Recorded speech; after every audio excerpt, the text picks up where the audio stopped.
Assalamualaikum warahmatullahi wabarakatuh. Hari ini kita akan membahas tentang faktor penentu demand. Seperti yang di video saya sebelumnya, kita sudah membahas tentang apa itu need, apa itu want, apa itu demand. Jadi hari ini kita akan melihat atau mendiskusikan bersama tentang demand. Kita mulai dulu tentang demand-nya ya. Sebentar.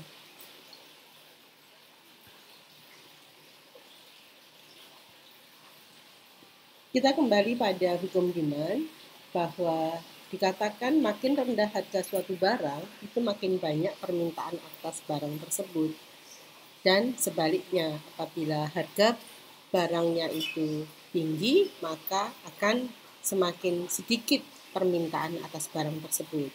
Tapi hukum ini dengan asumsi ceteris paribus, artinya bahwa faktor-faktor di luar harga itu dianggap tidak mempunyai pengaruh atau dalam kondisi konstan atau tetap. Sehingga di pertemuan yang lalu kita sudah membahas bahwa berdasarkan hukum demand ini dengan asumsi ceteris paribus, maka kuantitas demand untuk barang X itu merupakan fungsi dari harga barang X itu sendiri.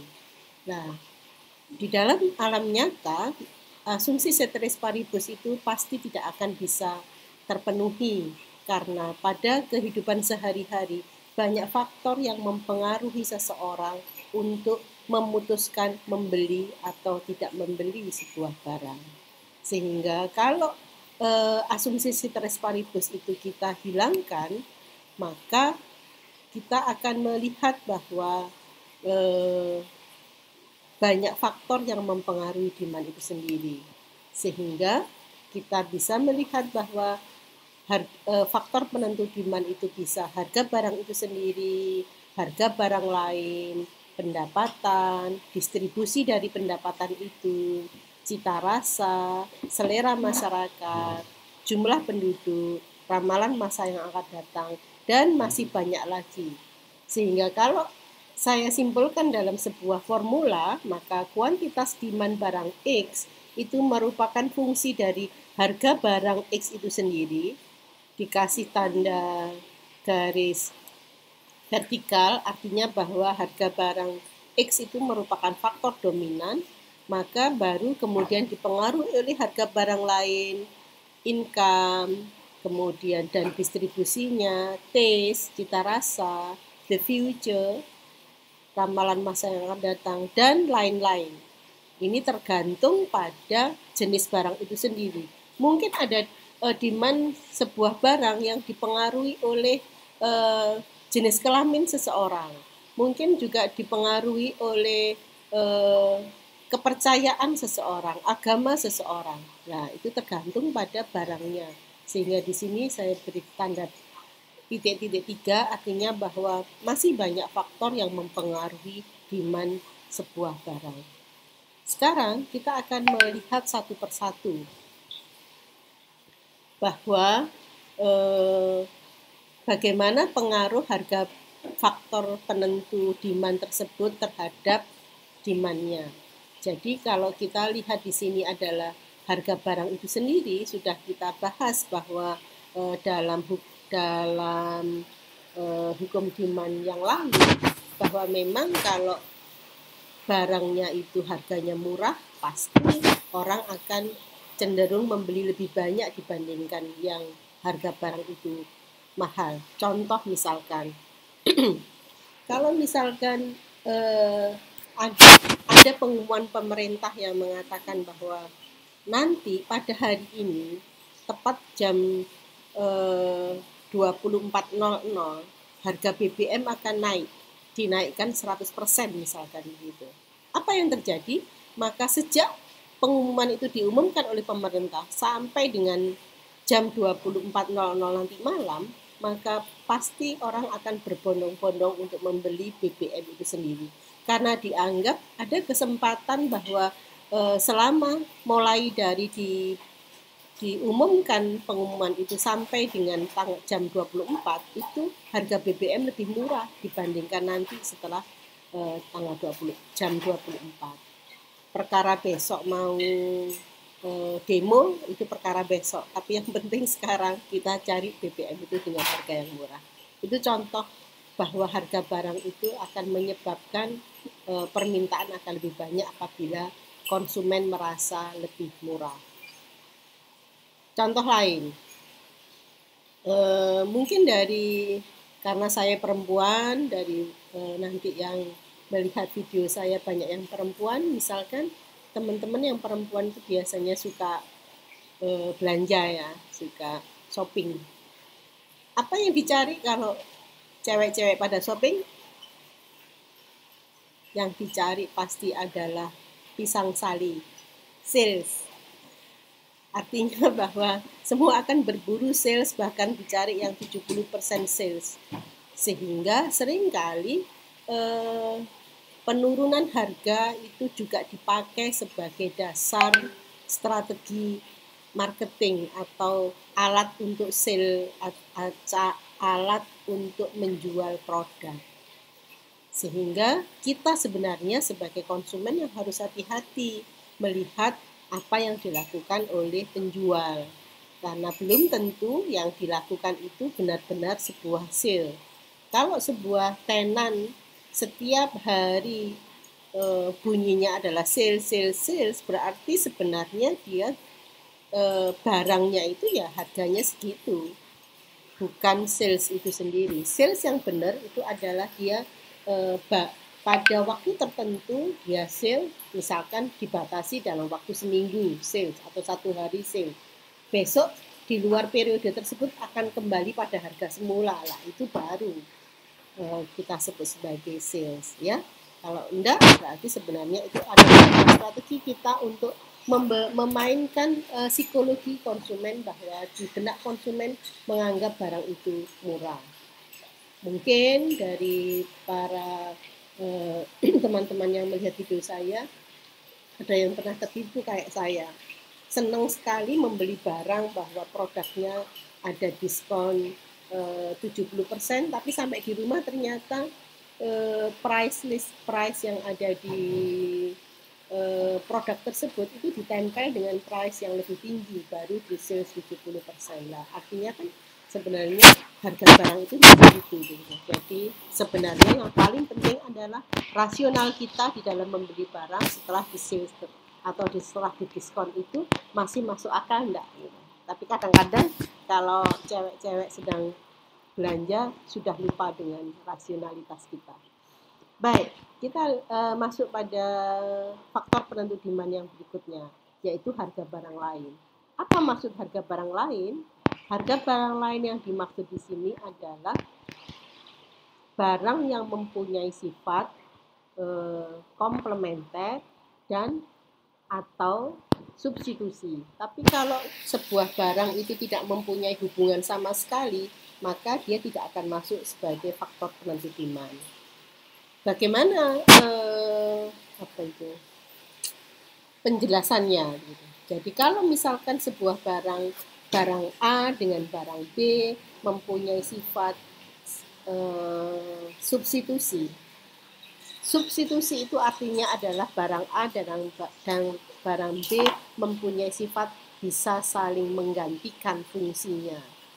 Sehingga apabila fungsinya barang A dan barang B sama dan mutunya juga relatif sama, maka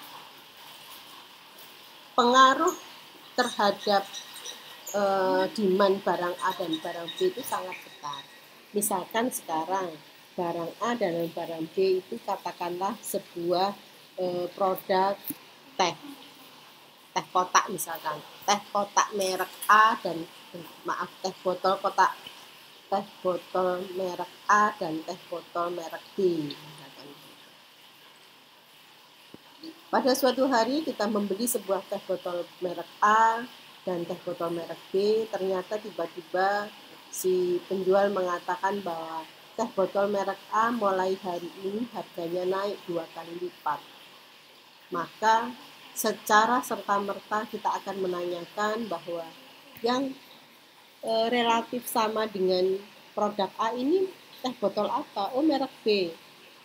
Kita tahu bahwa merek A dan merek B tidak begitu banyak perbedaan, maka kalau teh merek B harganya bagaimana? Oh, tidak berubah.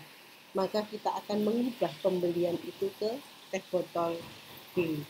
Artinya bahwa demand produk barang B itu akan meningkat akibat dari permintaan barang A yang turun.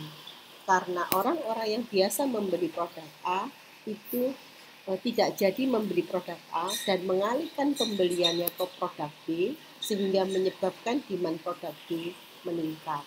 Itulah yang kita sebut sebagai faktor penentu demand, harga barang lain.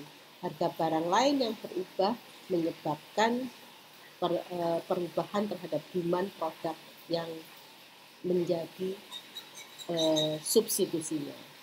Demikian juga dengan barang komplementer.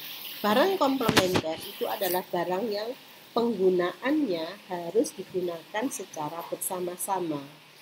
Misalkan papan tulis dengan spidol whiteboardnya, whiteboard dengan spidol whiteboardnya, itu adalah barang yang komplementer, sehingga pembelian atau penggunaan whiteboard itu akan berbanding lurus dengan penggunaan spidol whiteboardnya sendiri.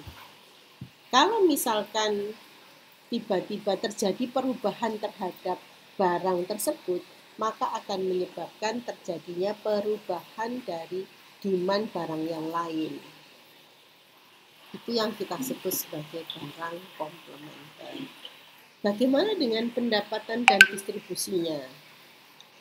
Seseorang membeli produk itu pasti juga tergantung pada berapa sebenarnya pendapatan yang dia miliki. Tetapi yang paling penting juga tidak hanya jumlah pendapatan, tetapi berapa distribusi yang akan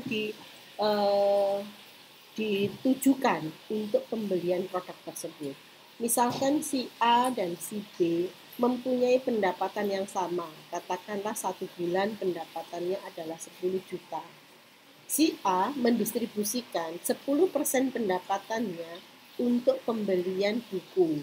Si B, karena dia tidak suka baca buku, maka dia mendistribusikan 10% pendapatannya yang digunakan untuk investasi yang ditabung, yang akan digunakan dia untuk misalkan kuliner, traveling, karena dia lebih hobi ke sana. Sehingga kalau kita lihat seperti itu, maka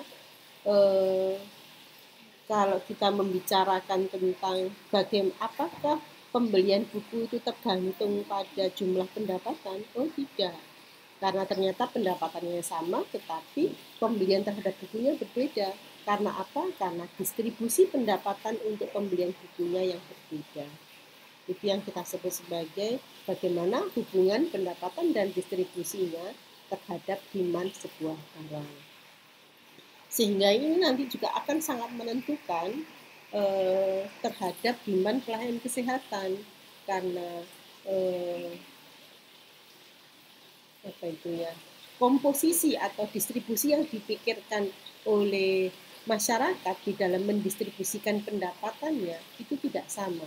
Ada yang menganggap bahwa kesehatan itu sangat penting, sehingga dia juga dengan sukarela menjaga kesehatannya itu dengan cara ikut asuransi sehingga membayar asuransi dengan baik. Tapi ada yang merasa bahwa kesehatan itu penting, tetapi tidak perlu dibuat dalam bentuk penjagaan karena dia tidak paham terhadap risiko, sehingga dia merasa bahwa kesehatan itu kan nanti sakitnya belum tentu ada, jadi tidak perlulah kita mendistribusikan pendapatan untuk membeli atau membayar asuransi.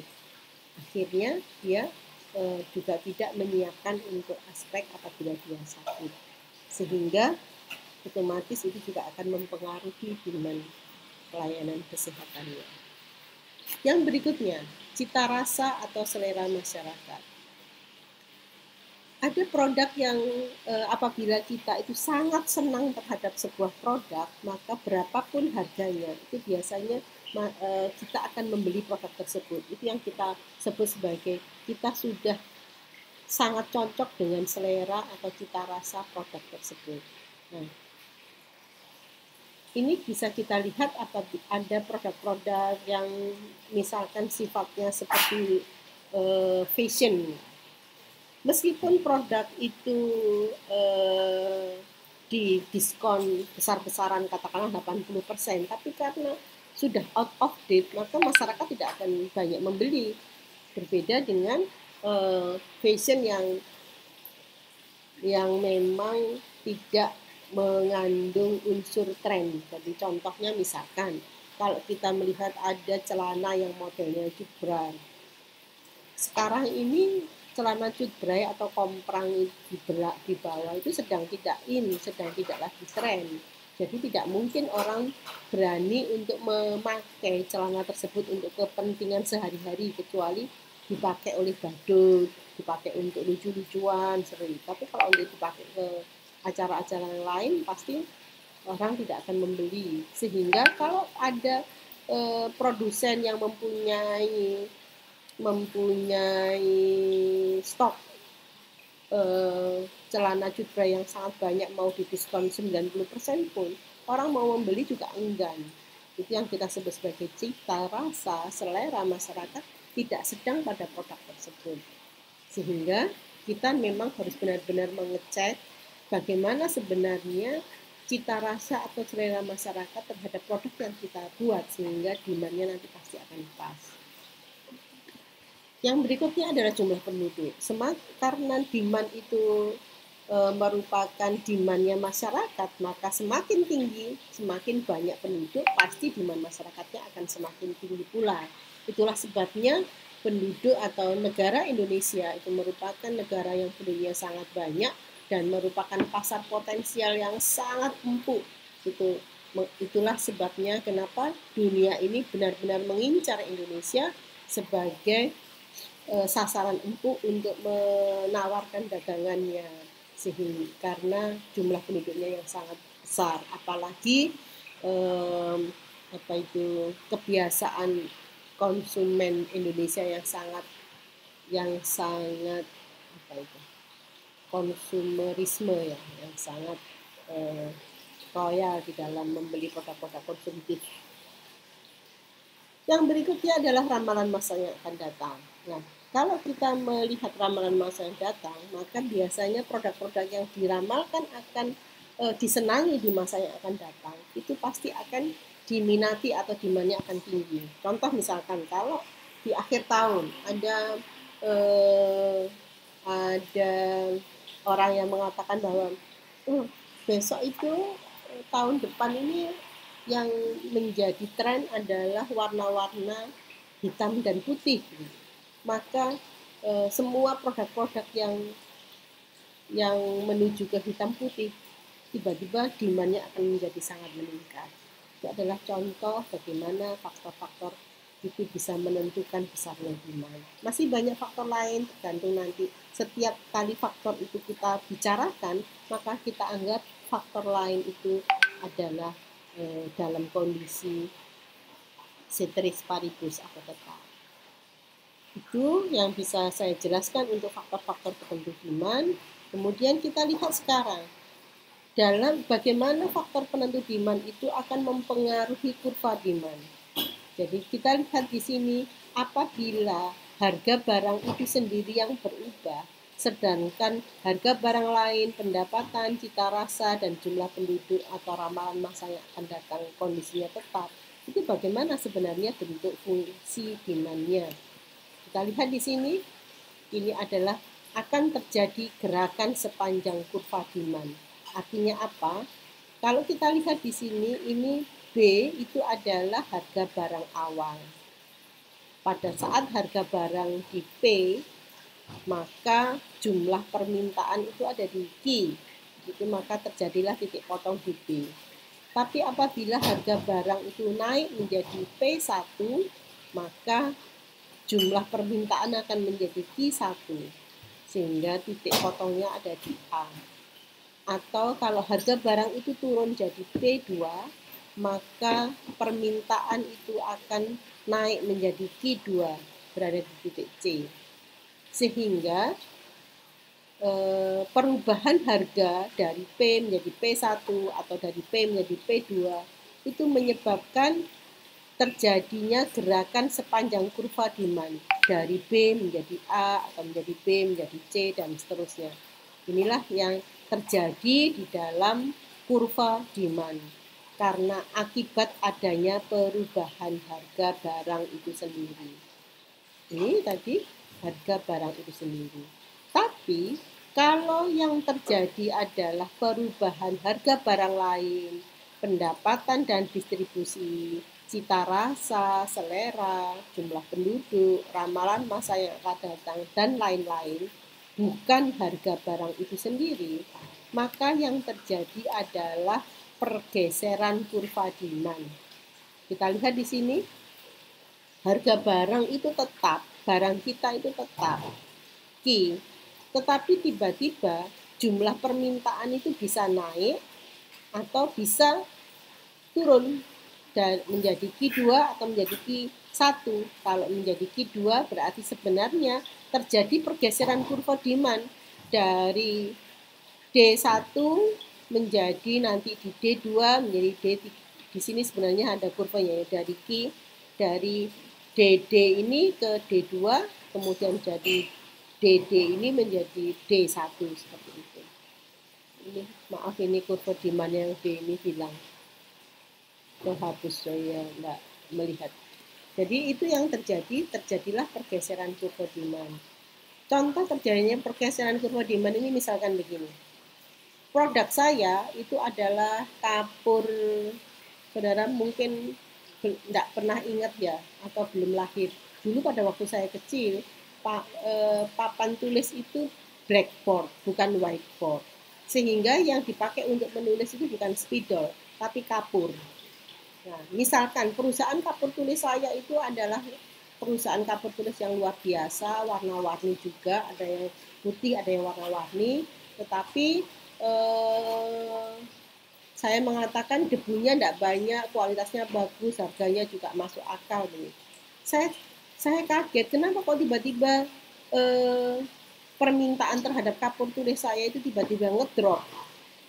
Ternyata saya tidak sadar terjadi perubahan teknologi, bahwa dari papan blackboard menjadi papan whiteboard, sehingga konsumen itu lebih membutuhkan spidol whiteboard dibandingkan kapur.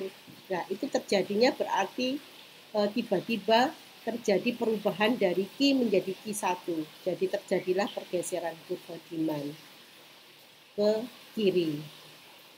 Itu yang saya sebut sebagai terjadinya pergeseran kurva demand. Atau terjadinya kurva ke kanan, misalkan tadi saya produsen perusahaan air mineral A, tiba-tiba karena air mineral B itu harganya naik, maka orang berbondong-bondong untuk membeli produk saya yang air mineral merek A, sehingga dari Q menjadi Q2 naik, Q menjadi Q2, sehingga terjadilah pergeseran kurvanya ke kanan. Itu penjelasan tentang bagaimana sebenarnya faktor penentu demand itu pengaruhnya terhadap kurva demand. Mungkin itu yang bisa saya sampaikan. Terima kasih. Kita nanti akan mendiskusikan di perkuliahan di kelas. Mudah-mudahan kita semua tetap sehat. Terima kasih. Assalamualaikum warahmatullahi wabarakatuh.